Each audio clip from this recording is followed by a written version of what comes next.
Brady not into that comparison, but Skip, do you like it, Larry Bird, Magic Johnson comparison? By the way, Bob Kraft used that phrase. He said it's Magic Bird-like. So just for the record. Yeah, that's and now to answer Molly's question, Stephen A., I don't like the comparison because this is just me. I think that Brady versus Peyton is way overrated as a rivalry. For me personally, frankly, it's a big, long yawn. That's just me. Number one, because they've always played in the same conference. Yeah. They've never been able to meet in the ultimate game, the Super Bowl, which takes away something from it. And number two, the truth is they're both pretty boring guys. They both came from fairly affluent backgrounds. There's no real edge to them. There's no, that I know of, real animosity between them. I think they obviously they respect the heck out of each other, but they like each other. There's some competition going on there. But again, there's no villain here. There's no, it's hard to pick a side unless you're just a fan of one team or one quarterback or the other. Now let's look at Magic Bird.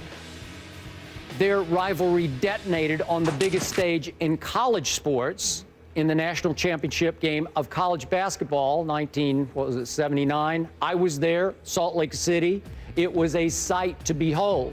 And then obviously they were able to play 3 times in the NBA Finals. And the first one, fortunately for the rivalry, was won by the quote-unquote underdog who had lost the national championship game in college. Larry Bird's Celtics won the first one, then Magic came back to win the next 2. So what did we have here?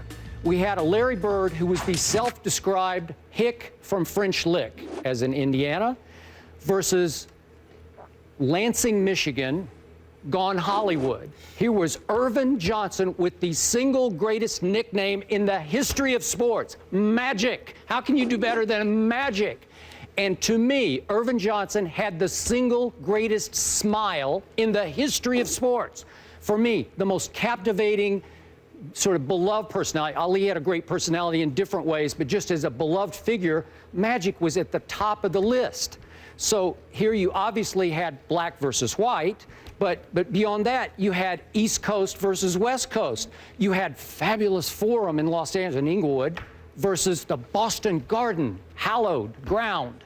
Wow. And then you had superstar-laden team from the West versus superstar Hall of Fame-bound laden team from the East. I don't know how you could do any better, and the two of them did not like each other in the beginning, but came in the end to love each other because they highly respected each other, to the point this story became recently a Broadway play. Magic Bird became a Broadway play. Trust me, bottom line, Peyton Brady will never, ever become a Broadway play. So. That's as well as I can sum it all up. Your thoughts? Well, first of all, a couple of things, or one thing specifically. At some point in time, you need to make up your mind. When you say there's no villain, I recall just 24 hours ago, you talked about how Tom Brady was more hated than anybody.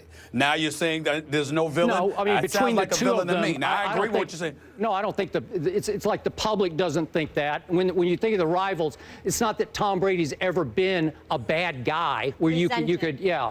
Right. Right? I mean, obviously everybody thinks he was guilty of Deflategate. I'm just messing with you. No, I got it. I'm just messing with you to point out how I disagree with you from the other other day, bro. We're looking at 17 games worth. That only came lately. That we're talking about this year he became despised. But over the 17 years, it never did anything for me because they were two pretty good guys, you know.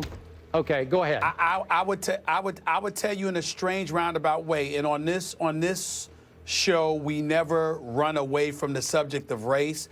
Magic and Bird, what was phenomenal about them is that it was one of the rare cases where the subject of race was actually a really good thing. Yeah, the racial dynamic that existed between Magic and Bird was absolutely fantastic because even though it was black-white, it had nothing to do with it. It was literally style because Magic Johnson was the personable, affable, Showtime kind of guy that could go anywhere, make you smile, make you laugh.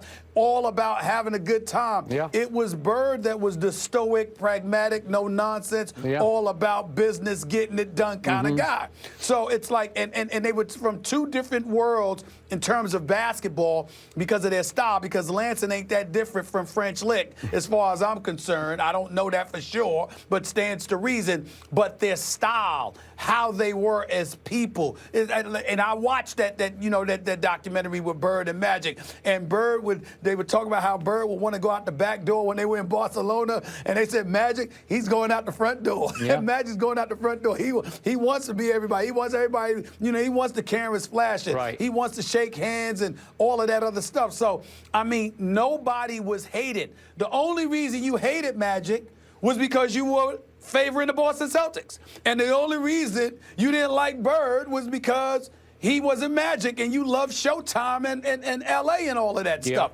That's primarily what it was. I'm not, at the beginning, people thought it was the racial dynamic in a negative way, but as it evolved, you had nothing but profound respect and love and appreciation for what both brought to the game of basketball, but the personalities were different. And in a roundabout way, Skip, it makes you sad because when you look at the rivalries that could exist in professional basketball today, if guys, adapted to that personality difference and were willing to make it shine and sort of gravitated themselves towards, being enemies on the court, although they're friends off of it, you could have the makings of a great rivalry on several levels in the NBA if you really thought about it. But back to Peyton Manning and Tom Brady, I think you're absolutely right.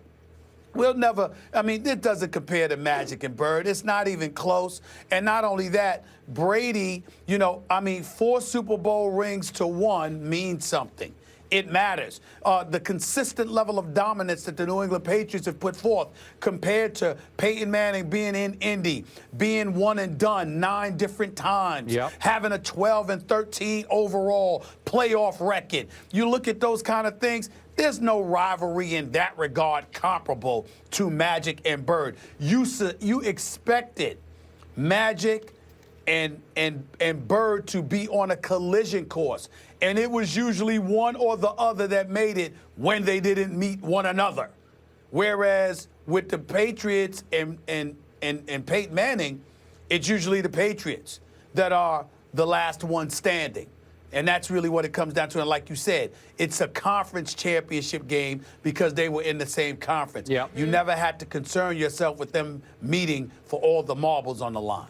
So to sum this up, let me ask you this. Is it fair for me to believe that even black fans, after a while, were perfectly willing to acknowledge that Larry Bird was the baddest white boy ever to shoot a basketball? Oh, that's easy. Okay. Oh, that's easy. I can tell you right now, Larry Bird could walk. Literally in his heyday, he could walk into any black neighborhood in America.